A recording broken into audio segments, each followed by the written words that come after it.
প্রিয় viewers, welcome back to Humayra's kitchen. Share করছি নতুন ধরনের ঢ্যাঁড়সের একটা রান্নার রেসিপি। ঢ্যাঁড়সের সবুজ রং একদমই ঠিক রেখে লইট্টা মাছের ঝুরি পুর ভরা ঢ্যাঁড়সের দোলমার রেসিপি।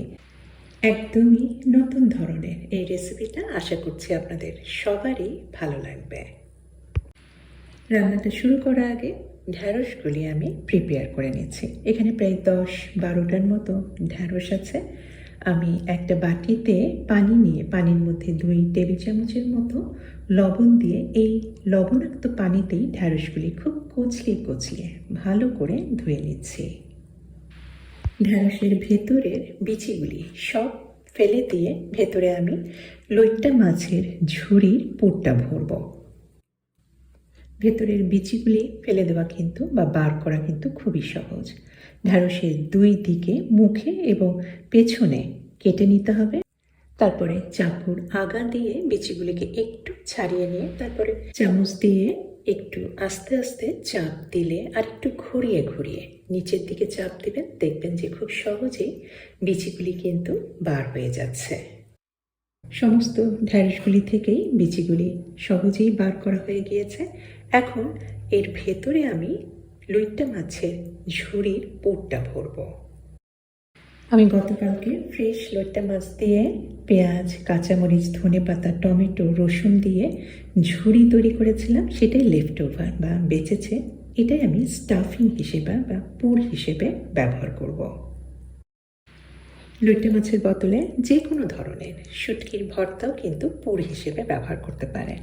আবার চিংড়ি মাছ প্রথমে কিমা করে নিয়ে তারপরে ভুনে নিয়ে পেঁয়াজ মরিচ দিয়ে সেটাও কিন্তু এই ঢ্যাঁড়সের ভেতরে স্টাফিং হিসেবে ব্যবহার করতে পারেন। আর স্টাফিংটা ঢোকানো কিন্তু খুবই সহজ। হাত দিয়েই ঢ্যাঁড়সের ভেতরে স্টাফিংটা একটু চেপে ঢুকিয়ে দিচ্ছি। এখানে আমি আর লইট্টা মাছের ঝুরি তৈরি করার রেসিপিটা শেয়ার করছি না, এতে ভিডিওটা অনেক বড় হয়ে যাবে। তবে আপনাদের সুবিধার জন্য আপনারা যদি দেখতে চান সেক্ষেত্রে আমি লইট্টা মাছের ঝুরি রান্নার রেসিপির লিঙ্কটা ডেসক্রিপশন বক্সে দিয়ে দিব, আর এন্ড স্ক্রিনেও এটা আপনারা পেয়ে যাবেন। আপনারা লইট্টা ঝুরি রান্নার রেসিপির ডিটেলস দেখে নিতে পারেন। পুর ভরা ঢ্যাঁড়সগুলি আমি এখন প্রথমে রান্নার শুরুতে স্টিম বা ভাপিয়ে নেব। হাঁড়িতে ফুটন্ত গরম পানির উপরে আমি তারের ঝাঁঝরিটা দিয়ে দিলাম আর তারপরে ঢাকনা দিয়ে ঢেকে দিলাম। এখন আমি ভাপিয়ে নেব 10 মিনিটের মতো। 10 মিনিটের মধ্যেই ভাপিয়ে নেওয়া হয়ে গেছে। ঢ্যাঁড়স কিন্তু সম্পূর্ণ সেদ্ধ হয়ে গিয়েছে, কিন্তু সবুজ রংটা কিন্তু একদমই নষ্ট হয়নি। এখন আমি একটা মশলা তৈরি করছি। তেল দিয়েছি, কুকিং অয়েল, তবে আপনারা সরষের তেল দিতে পারেন সামান্য কিছুটা। পেঁয়াজ দিয়ে দিয়েছি, হালকা ভেজে নিয়ে দিয়ে দিলাম আধা চা চামচের মতো সাদা সর্ষে, গোটা সর্ষে, আর দিয়েছি কিছু হলুদ গুঁড়া। তারপরে যাতে পড়ে না যায় এই কারণে কিছুটা পানি দিয়ে দিয়েছি। এটাই ভালোভাবে কষিয়ে নিচ্ছি যাতে হলুদের কাঁচা গন্ধটা না থাকে। আর নাড়াচাড়া করতে করতেই দিয়ে দিলাম আর কিছু মশলা। সিকি চা চামচ দিয়েছি জিরা গুঁড়া, সিকি চা চামচের মতোই দিলাম ধনে গুঁড়া, সিকি চা চামচের মতোই দিলাম রসুন গুঁড়া, আর স্বাদ অনুযায়ী দিয়েছি লবণ। আর দিয়ে দিলাম একটা পাকা টমেটো, এটা ছোট সাইজের পাকা টমেটো নিয়েছি কুচি করে। পানি দিয়ে দিয়েছি। এই টমেটো কিন্তু একদমই গলে এই পেঁয়াজ আর এই মশলার মধ্যে মিশে যাবে।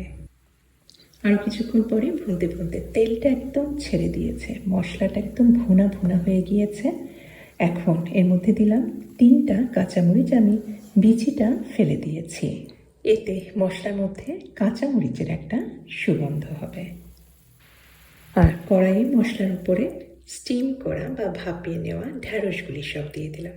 এখন কিন্তু আর ঢাকার কোনো দরকার নেই, জাস্ট ঢ্যাঁড়স তো সম্পূর্ণ সেদ্ধ হয়ে আছে, কুকড হয়ে আছে, জাস্ট একটু মশলার মধ্যে ওলট পালট করে নেবেন। ব্যাস একবার দুবার একটু তেলের মধ্যে মশলার মধ্যে ঢ্যাঁড়স ওলট পালট করেই তৈরি হয়ে গেল খুবই মজাদার একদম নতুন ধরনের লইট্টার ঝুরি পুর ভরা ঢ্যাঁড়সের দোলমার রেসিপি। আশা করি নতুন ধরনের এই রেসিপিটা আপনাদের পছন্দ হবে, আর পছন্দ হলে অনুরোধ করব অবশ্যই আমার চ্যানেলকে সাবস্ক্রাইব করে আমার সাথে থাকবেন। সবাইকে অনেক ধন্যবাদ জানিয়ে শেষ করছি। আমি হুমায়রা। আল্লাহ হাফেজ।